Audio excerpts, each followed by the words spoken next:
Let's talk about COVID-19, also known as coronavirus.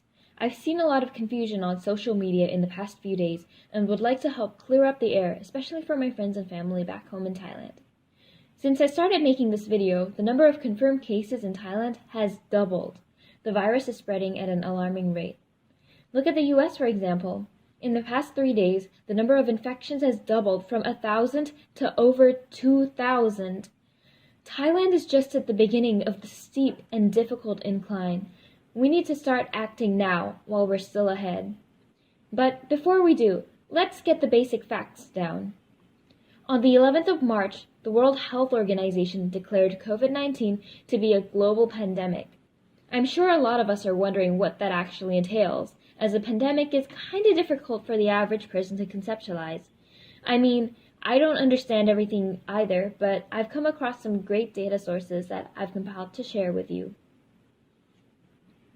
Coronavirus is a virus that spreads from person to person through respiratory droplets when an infected person coughs or sneezes. It's also possible for the virus to remain on a surface or object, be transferred by touch, and enter the body through the mouth, nose, or eyes. Symptoms start as a dry cough and in most cases will include fever and headache. Most people experience mild to moderate symptoms. If you're young and have a functioning immune system, you don't have to panic because your body will be able to work hard to fight off the virus. Although you might get a fever and a headache, the symptoms will pass after a bit of rest and general medicine. However, elderly and immunocompromised people aren't so well equipped.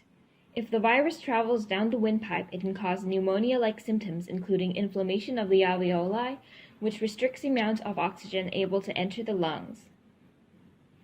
To prevent other organs giving out, the patient might require a mechanical ventilator to help them breathe.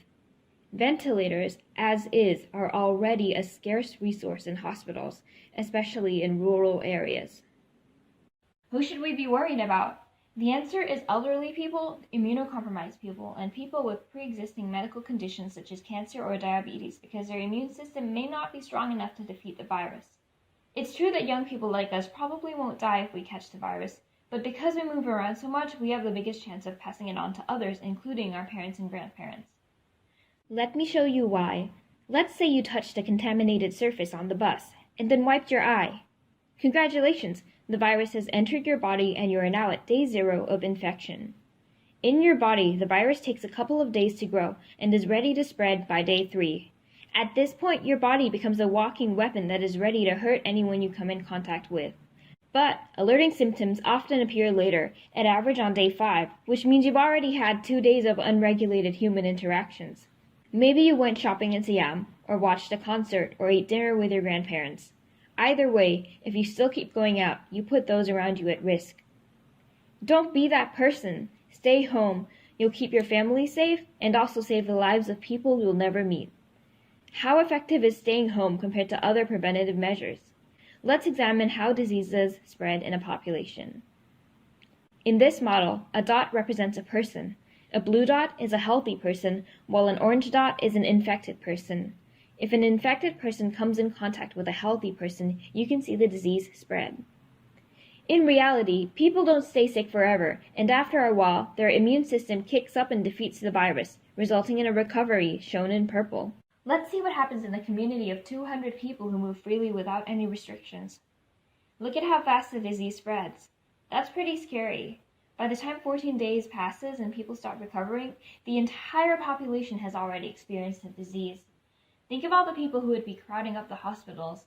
The doctors and nurses would be thrown into a literal battlefield. Now let's see what happens when the infected area is quarantined. People are free to move inside a restricted zone. Although this initially looks effective, it's impossible to completely stop the movement of people with a barrier. What if you live on one side of the zone and work on the other? Eventually, if one person carrying the disease breaks free, it will be no different to the previous free-for-all model. The solution is social distancing, which involves maintaining 1 to 2 meters of distance between you and other people and minimizing contact with people in general. Let's see how the infection spreads when 75% of people stay home. Although infections still occur, the rate is greatly reduced and not many people are sick at the same time. Hospitals won't have to face a massive influx of very sick people. Some people won't even have to get sick at all. Now let's take it up a notch and see what happens when 87.5% of people stay home. Even with just 12% more people home, the difference is astounding. Suddenly, the epidemic becomes more manageable. Here's a summary of the 4 situations. These models represent the best-case scenario where everyone who gets sick eventually recovers. In reality, that's not the case. People will die, which is why we really need to step up the game to ensure that as few people get sick as possible. COVID is spread from human to human. Thus, if we completely eliminate human interactions, the chance of catching COVID is pretty much 0. We can't wait for a higher power to tell us to do things, because by then, it might be too late. Obviously, there are some exceptions to this stay-at-home rule. For instance, doctors, nurses, and public health workers will be needed more than ever. So what are some things you can do to alleviate the situation? Number 1, isolate high-risk groups. If your grandma needs to run an errand, consider doing it for her instead to decrease the chances of potential exposure. Number 2, avoid public transport. Number 3, limit non-essential travel. You can go buy groceries, but you might not want to go to Hua Hin for Songkran. Number 4, work from home. This isn't possible for everyone, but recently more employers are becoming understanding to the situation. Number 5, skip social gatherings. This includes study groups, birthday parties, or even extracurricular activities. Remember, it's not about you, it's about us. We need to work together as a society and make sacrifices in our daily life so we can beat the epidemic while we're still ahead. Thanks for listening. I hope you found it useful.